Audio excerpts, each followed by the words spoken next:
pursuant to Standing Order number 53-1 to seek a statement from the Standing Committee on Land, Environment and Natural Resources concerning the detrimental effect of ongoing quarry activities affecting the residents of Kisii County. Mr. Speaker, reports from the ground indicate that there is an alarming level of environmental degradation, including the destruction of critical natural resources, the pollution of the water resources and the environment, and the erosion of land that was once used for agricultural purposes. More troubling, however, Mr. Speaker, the allegations that we are having forced displacement and destruction of property by a company called Nyando Building Extracts Limited, owned by the Chinese people who have come to do the manipulation and the collection of these minerals. Mr. Speaker, without adequate compensation, individuals are being harassed and they are being forced, and sometimes bribery is being given so that these individuals can be told and forced to leave their pieces of land where they stay.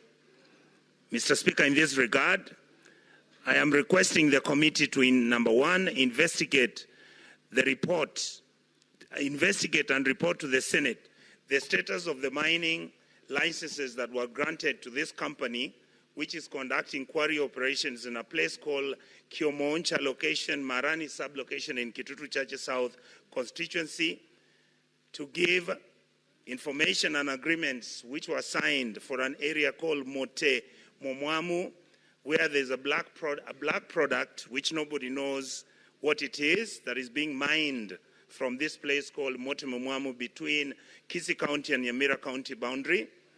And finally, Mr. Speaker, the other place that mining is taking place by the same Chinese company is in Tabaka, where the Tabaka soapstone quarry is providing minerals, materials which are being used by this company to manufacture tiles.